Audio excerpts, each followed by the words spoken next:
Destination, freedom.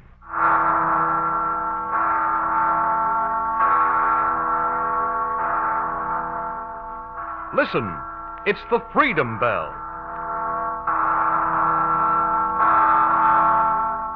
Aye, the Freedom Bell, my friends. And this is Paul Revere, called back from the shadows by the sound of the Freedom Bell, to cry again a warning that the price of freedom is eternal vigilance. Destination Freedom with Paul Revere is presented by station WMAQ in the interest of human freedom the world over. Paul Revere is a symbol of warning, ready to ride down the skies to shout his alarm. His destination, now and forever, freedom. Aye, our destination is freedom. But remember, freedom isn't an American invention. Throughout history to the present, men have yearned and fought, sometimes in quiet, anonymous ways, to be free. So Michael Shipkoff, an honest, intelligent Bulgarian citizen, chose to fight. After World War II, he became a staff worker for the American legation in Sofia. Then, in August of 1949, Shipkoff was arrested by the Bulgarian secret police and forced to sign a false confession of espionage and made to return to the American legation as a spy informer. That's what the communist-dominated police thought. But Michael Shipkoff had another idea. He composed a full record of the cruel torture inflicted by the secret police and asked that it be published if he was seized again. In February of 1950, Michael Shipkoff was again seized and indicted by the secret police. And, as he had wished, the United States Department of State released a series of affidavits describing how his confession was obtained. Hey, that's my story for today. The revelation of cruelty employed by some men who desire to enslave their fellow men so they might achieve their own sordid ambitions. It's a story of heroic sacrifice, selfless, made in behalf of all men who seek freedom. Listen as Michael Shipkoff tells his story. On leaving the legation building at 2 p.m. on Saturday, August 20th, 1949, I bicycled down toward the tennis club in order to take a parcel and some money to my mother at 8 Southwest Turtis Street. Then I crossed over to my home at 39 Shipka Street to see if any letters had arrived for me in my mailbox. Not finding any, I proceeded up Shipka Street, intending to keep an appointment for lunch on Slavianska Street with legation janitor Krustyo.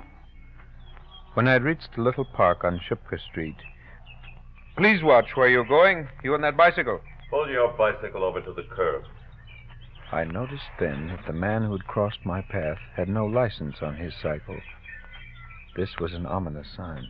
You will park your vehicle by this tree. Who are you? I will ask the questions. Your name, comrade? Michael Shipkoff. Your address? 39 Shipka Street. You work for the Americans at the legation? That is correct. Here are my identification papers. You will find them in order. You are the man I seek. Why am I being detained like this? By what authority? Here are my identification papers. You are speaking to a member of the State Security Militia. You will come with me. This was a long-awaited, long-dreaded moment. It had come at last. We walked down Shipka Street without further conversation. Our destination proved to be the National Assembly Building, a place of evil and cruel reputation. We proceeded to the back entrance, without my having seen any familiar person in the meantime. Enter, Michael Shipkoff.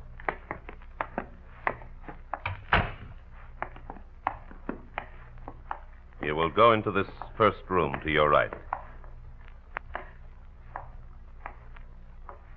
Continue to the wall and face it with your back to the window. We've located the man. What are my instructions now? You will take the man Shipkov to this address. He is wanted for questioning. I did as I was instructed, wondering if this was to be the start of a tortuous investigation. Some negotiation in low tones went on between my escort and the guard on duty. Allowing that I'd been arrested at 2:20 p.m., I was held in the assembly about half an hour. All the suspects are to be moved at once from this building. If he resists, you'll know what to do. Is Shipkoff still here? Yes, he's still in this room over here. I heard some further commotion outside in the hall. Then Michael Shipkoff, turn around. there were 3 guards this time. Follow me. Keep your eyes on the ground. This way. We went out, and there was 1 guard in front of me, 1 at my side, and 1 behind me. We left at the rear entrance of the National Assembly building and proceeded to a small automobile which had drawn up outside the gate. Get in.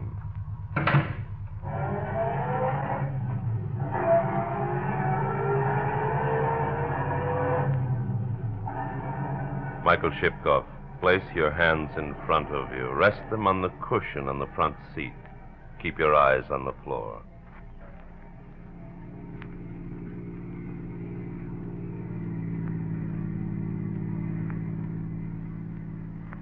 Out of the corner of my eye, I noticed that we drove around the cathedral, where I succeeded in perceiving Tanya Kobleshkov, an acquaintance of mine, talking to another person at the corner of 11th of August and Moskovska Streets.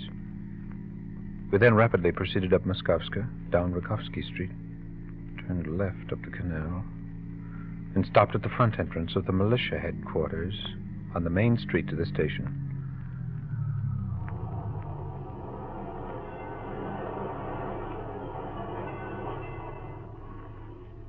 Allowing time for a trolleybus to pass, I was ordered out of the car and hurried into the building.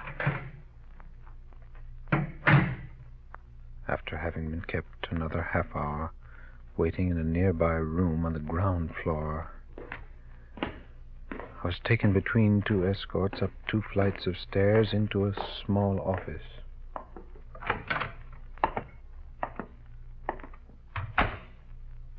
Stand to the left of the door in a corner facing the window, Michael Shipkoff. In front of me was a desk, 2 chairs on either side, and a metal cabinet on the right of the window. On the wall to my left was a picture of Lenin. On the opposite wall, a frame with the phrase, "Merciless fight against foreign agents." We will take over the investigation now. My fate was now to be in the hands of a team of 2 agents of the state security, aged between 25 and 30. Stern, serious, and incredibly earnest. You'll empty out the contents of your pockets on this desk.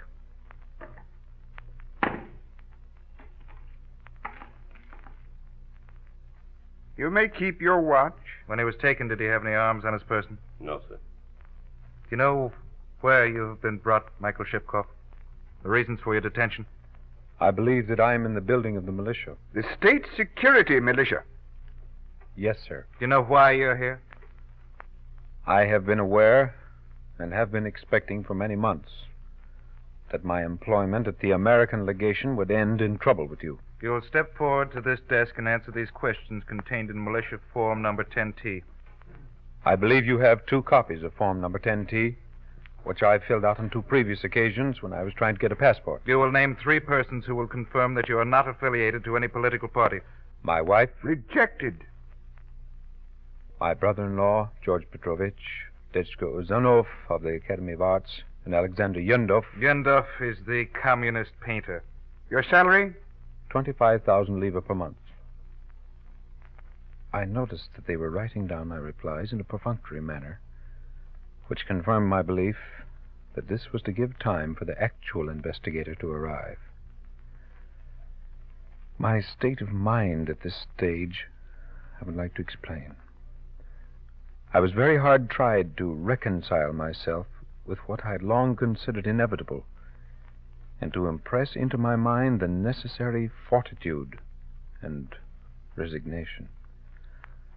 Already I'd been faced with the difficulty of maintaining any continuous line of thought within me, while having constantly to correspond to their moves and give them the replies or indications requested.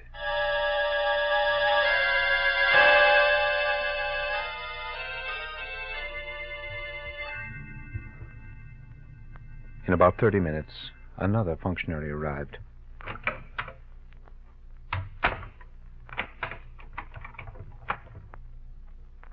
How far has the investigation proceeded? About 30 minutes. Does he seem to be lying? Of course he does. You found out anything of importance? No, sir. We were waiting for you. Did he have any This papers? man was of presumably superior standing, as the chair at the desk was seated to him. After a whispered conversation, he began to direct the investigation, and always there was a great play of locking and double-locking the door when anybody came in or out of the room.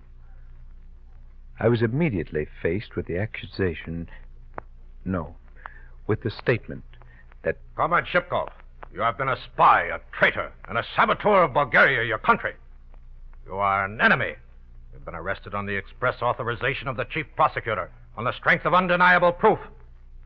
Now you are to complete our knowledge by a full confession and repentance of your guilt. It is not our aim to destroy them, but to render enemies harmless, to make men such as you see their evil ways and to re-educate you. I warn you against any attempt to conceal or destroy the truth. And remember, we know enough to be able to control the truth of your words. I plead innocent of the charges of espionage and treason. You surely have no proof of those. How have you been earning your living? By translating the press and the laws for the American legation. Certainly, my non-allegiance to your beliefs and my non-support to your regime does not constitute any crime. I will define what is criminal. Of course, I have no hope whatever of convincing you of my innocence. I am resigned and ready for the punishment or treatment which you decide for me. What makes you believe there is any punishment or treatment in store for you? The investigation proceeded. The voice droned on and on. I was directed to describe my life history from 1930 on, with details insisted on from September 9, 1944 on. Everything. Since you have come in contact with the English and Americans. While this lasted, I had made the acquaintance of all the 7 functionaries who dealt with me throughout my stay in the building. There were 2 relays of lesser agents working in teams of 2, one of which was always on hand. Then there were 2 higher-ranking functionaries, aged between 30 and 40, who conducted the interrogation proper. The lesser ones merely kept up the tension and maintained the assault. They all had the practice of taking notes from what I spoke, although they did not do so in a very convincing manner, more for my own benefit. But I did see on frequent occasions that they merely scribbled or doodled on their papers. I maintained a show of resistance, without a semblance of defiance, up till sometime late in the evening, 9, 10 o'clock. I warn you, Michael Shipkov. We have been very patient with you. Very patient indeed. You have received good treatment from us so far. Do not force us to turn the other leaf. Your behavior is the same as that of all the other spies and traitors who passed through our hands. Dimitrov, Piv, Haji Christoph, your brother Chesme, Nikola Petkov, the Protestant pastors. The pattern is always the same. Remember, any obstinacy on your part only worsens your future, with no real inconvenience to us. And, of course, you can count on no aid from the Americans. I agree. I expect none. But I repeat, I am ready to have done with this questioning and accept any punishment or treatment in store for me. But we are not ready to have done with this investigation until you have given us a clear and direct answer to our questions. Already there appears in the mind of the person arrested a desire to be told the extent of one's punishment and to begin serving it, if only to be gone from the pressure and fear of their presence. Before the investigations passed from one to the other, the outgoing would come near.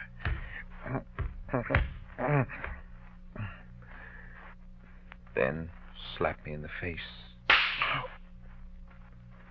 One of the middle category. Turn around, Michael Shipkov. Face the wall. And hit me with the thick of his palm in the back of the neck.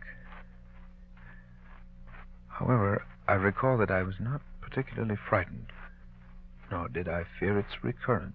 Michael Shipkoff, it is no use. We know more about you than you apparently know yourself. I have had you personally under my surveillance ever since September 9th, and you hold no secret from me, I can assure you. I recall, for instance, an anti-patriotic act of yours as far back as 1945. You went shooting ducks with General Oxley at Belen on the Danube. You concealed your nationality at that time, feeling secure in the protection of your masters, the English. You even carried this farce so far as to speak English to your fellow Bulgarians. That's a lie. Poor Michael Shipkoff. You no longer know what truth is. I know what I know. I was there at the time, shadowing you in the guise of a local huntsman. I know about your brother, how he refused in a very romantic way to translate for the English and inform the security militia at the same time. Who beat him up, Michael Shipkoff, and left him insensible on the streets of Sofia? You were there? My eyes are everywhere. I know about your unhappy home life. My wife and I are very much in love. So you would like the world to believe. It is this unhappiness, perhaps, that has led you to political indifference, espionage, treachery. Admit it, Michael Shipkoff. The British are the masterminds in this vast system of espionage. Admit the loyalty they've exacted from you. That includes spying on your employers, the Americans, to their benefit. I admit nothing. Do what you will with me.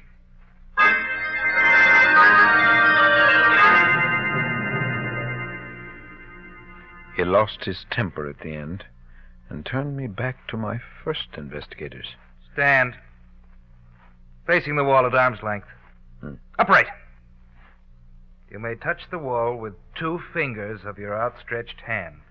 Now, move your feet back another 12 inches. Keep your heels touching the floor. I can't. You will find that the middle finger of each hand making contact with the wall will enable you to keep your feet on the floor and still maintain your balance. Now, Michael Shipkoff, we want a list of your friends, Your relatives. your hobbies, Your activities from birth to the present. your While activities... standing so, the interrogation continued, and I was not allowed to collect my thought. This posture doesn't appear unduly painful, nor did it particularly impress me in the beginning. And yet, combined with the mental strain, the continuous pressure to talk, with the utter hopelessness and the longing to go through the thing and be sent down into silence and peace, it is a very effective manner of breaking down all resistance. I recall that the muscles on my legs and shoulders began to get cramped and to tremble. My 2 fingers began to bend down under the pressure, to get red all over and to ache. Tell us, Michael Shipkoff. Remember that I was drenched with sweat, and I began to faint, although I had not exerted myself in any way. If I would try to substitute the forefinger to the big finger... You are not to move your fingers, Michael Shipkoff. Do not try to bolster your middle finger by placing your forefinger over it. No attention is paid to the suffering, nor is there any place for hope that they would take pity on you. And when the trembling increased up to the point where I collapsed...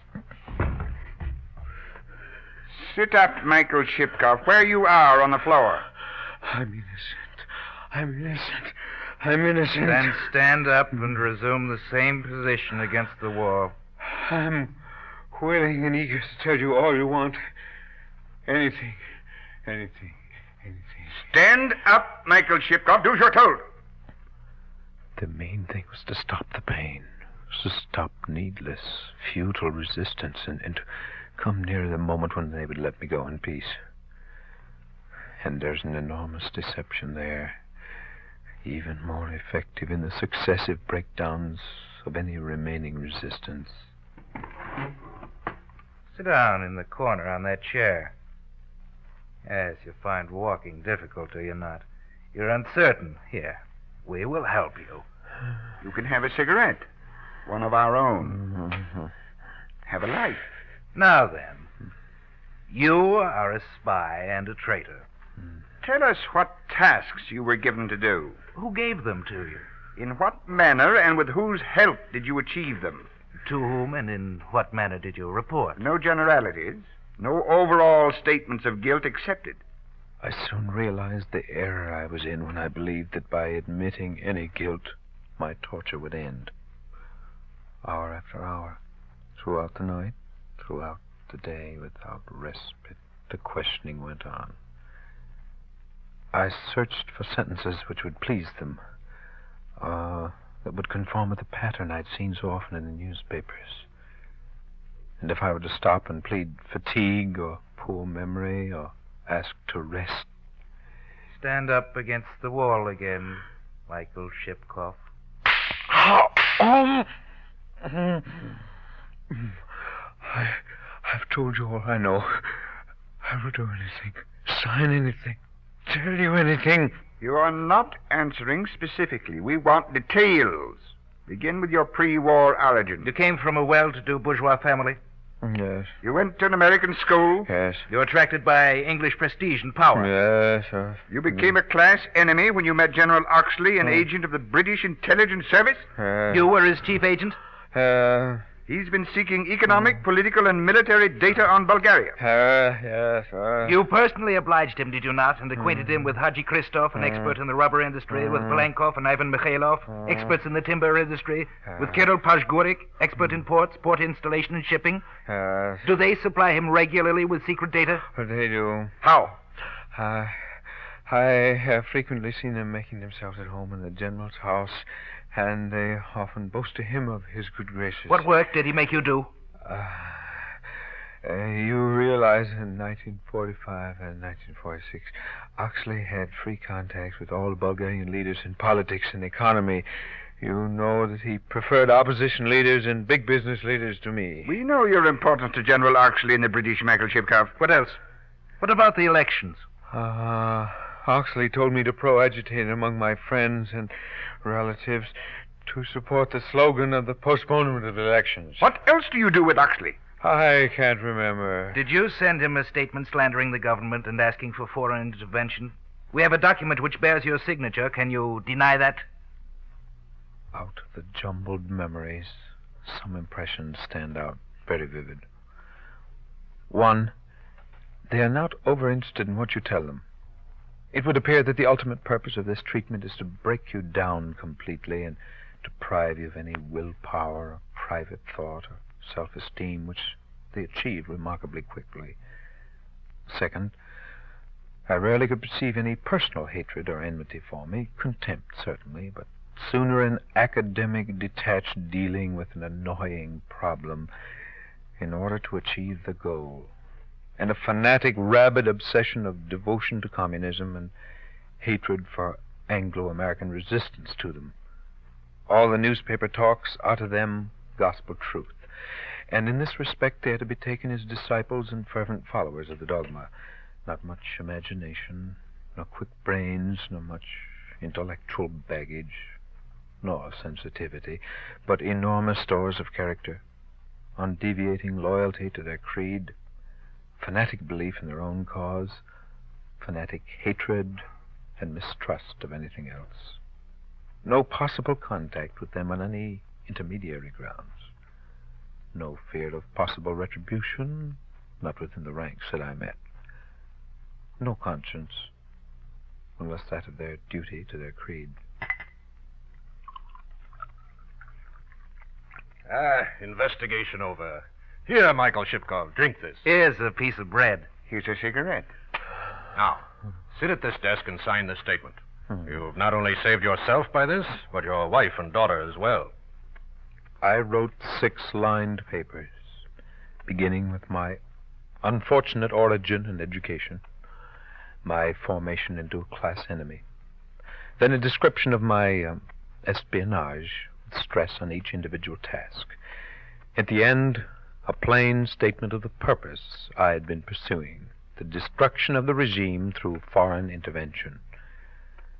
After I'd signed, I remembered dozing off straight away, but I was revived and told, You will collaborate secretly from now on with the state security and report to us everything you see, hear, or learn of the attempts of foreign spy centrals to undermine the people in Bulgaria. We warn you again that we know of everything you do. If you tell Courtney at the legation of this, Courtney will tell the English, and we will immediately come to know of it. You can recover your possessions at the desk. One more thing. I would like for you to give me a name under which you will submit your reports. Name? I'm so tired I can't. Use the word Kamenov. Now return home. Go to work Monday as usual. Your first task is to give me a lengthy character study of each of the Americans at the legation, together with the biographies. You will meet me tomorrow evening with this information at 8:30 at the Seminary Square where the train turns, 10 meters within the high road to Dragolovitz. You'll be given further orders.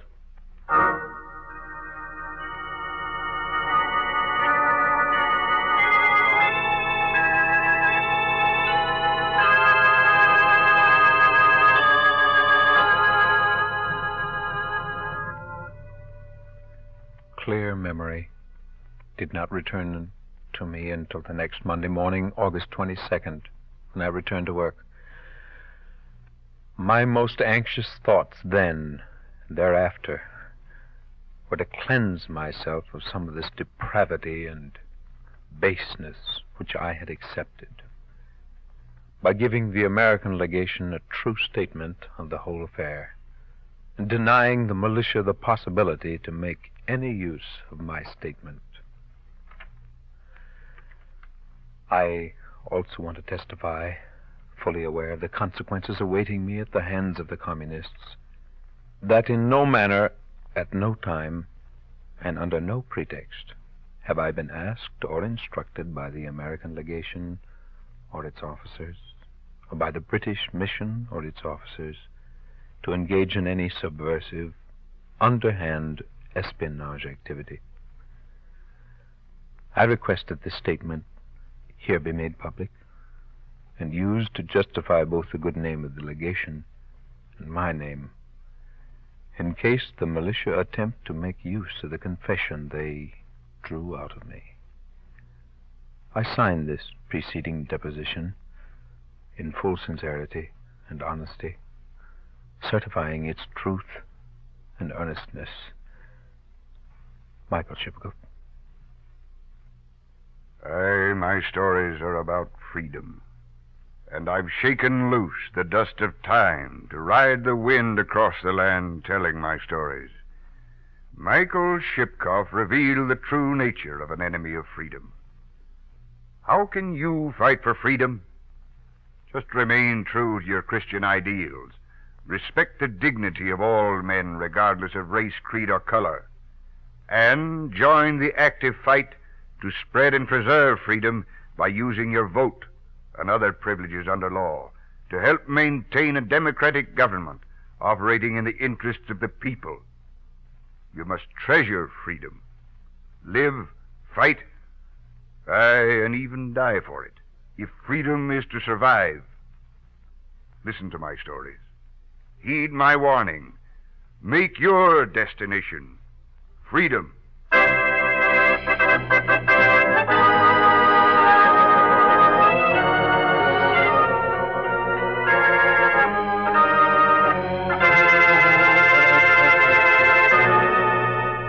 Paul Revere, portrayed by Maurice Copeland, will return next Sunday to narrate the next chapter in the story we call Destination Freedom, presented by station WMAQ in the interest of human freedom the world over. Today's script was written by Bill Hodap and based on information from the National Committee for Free Europe, Incorporated. It was produced under the direction of John Collin. Arthur Peterson played Michael Shipkoff. Others in the cast were Tony Parrish, Russ Reed, and Stanley Schuell. The special music was composed by Emil Soderstrom and played by Helen Morton and Jose Bethencourt. Our engineer was George Wilson. Sound effects by Cliff Mueller and Dave Squires.